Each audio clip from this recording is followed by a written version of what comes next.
एक घर में 3 भाई और एक बहन थी। बड़ा और छोटा पढ़ने में बहुत तेज थे।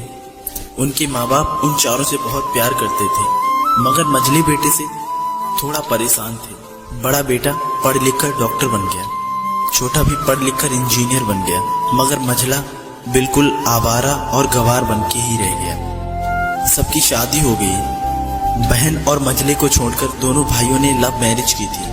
बहन की शादी भी अच्छे घराने में हुई थी। आखिर भाई सब डॉक्टर और इंजीनियर जो थे, अब मझले को कोई लड़की नहीं मिल रही थी। बाप भी परेशान और माँ भी परेशान। बहन जब भी मायके से आती तो सबसे पहले अपने बड़े और छोटे भैया से मिलती, मगर मझले से कभी नहीं मिला करती थी, क्योंकि ना तो वह कुछ दे सकता था और ना ही वह जल्दी घर पे मिलता था। पैसे पर वो दिहाड़ी पे मजदूरी करता था, पढ़ नहीं सका था ना, इसलिए नौकरी कौन देता। मझले की शादी किए बिना पिता गुजर गए। माँ ने सोचा कहीं अब बंटवारे की बात ना निकले, इसलिए अपने गांव की एक सीधी सादी लड़की से मंझले की शादी करवा दी।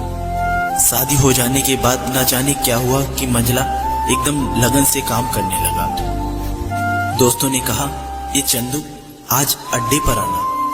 चंदू ने कहा, आज नहीं फिर कभी दोस्त। दोस्तों ने कहा कि शादी के बाद तू जैसे बीवी का गुलाम ही हो गया हो। चंदू बड़े प्यार से बोला, अरे ऐसी बात नहीं है, कल मैं अकेला एक पेट था, अपने रोटी के हिस्से कमा लेता था, अब 2 पेट हैं। घर वाले नालायक कहते थे तो चलता था, मगर मेरी बीवी मुझे नालायक कहे तो मेरी मर्दानगी पर एक भद्दी कालिक है। एक पत्नी के लिए उसका पति एक घमंड और एक उम्मीद होता है। उसके घर वालों ने भी तो मुझ पर भरोसा करके ही अपनी बेटी दी होगी, फिर उनका भरोसा कैसे तोड़ सकता हूँ। कॉलेज में नौकरी की डिग्री मिलती है और ऐसे संस्कार सिर्फ माँ बाप से मिलते हैं। इधर घर पर छोटा और बड़ा भाई और उनकी पत्नियां मिलकर फैसला करती हैं कि जायदाद का बंटवारा हो जाए, क्योंकि हम दोनों लाखों के बराबर कमाते हैं, लेकिन मंझला ना के बराबर कमाता है। ऐसा नहीं होगा। माँ के लाख मना करने के बाद बंटवारे की तारीख तय होती है। बहन भी आ जाती है, लेकिन चंदू है कि काम पे निकलने के लिए ही बाहर आता है। उसके दोनों भाई उसको पकड़कर भीतर लाकर बोलते हैं कि आज तो रुक जा, बंटवारा कर ही लेते हैं। वकील कहता है ऐसा नहीं होता है, साइन करना होता है। फिर चंदू अपने भाइयों से कहता है, तुम लोग बंटवारा करो, जो मेरे हिस्से में हो वो मुझे दे देना, मैं शाम को आकर अपना बड़ा सा अंगूठा चिपका दूंगा पेपर पे। बहन कहती है, अरे बेवकूफ, तू गवार का गवार ही रहेगा, तेरी किस्मत इतनी अच्छी है कि तुझे इतने अच्छे भैया और भाभी मिले। फिर माँ भी बोली कि अरे चंदू आज रुक जा।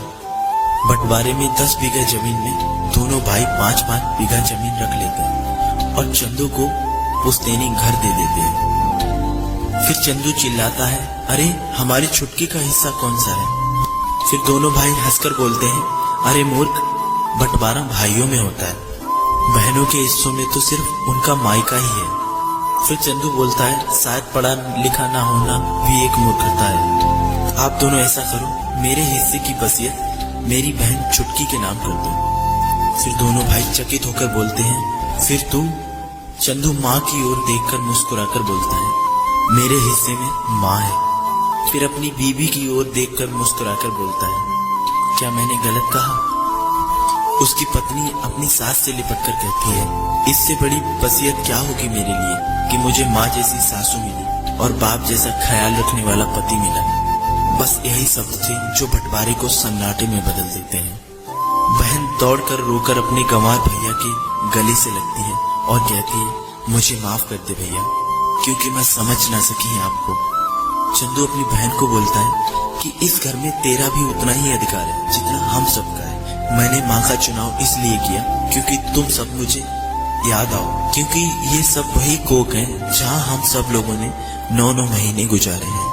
माँ के साथ साथ तुम्हारी यादों को भी मैं रख रहा हूँ। दोनों भाई दौड़कर मंझले से गले रखकर रोते रोते कहते हैं, आज तो सचमुच का बाबा लग रहा है, सबकी पलकों पे पानी ही पानी है। सब एक बार फिर से साथ साथ रहने लगते हैं। दोस्तों, जब लोग अनपढ़ थे तो परिवार एक हुआ करते थे।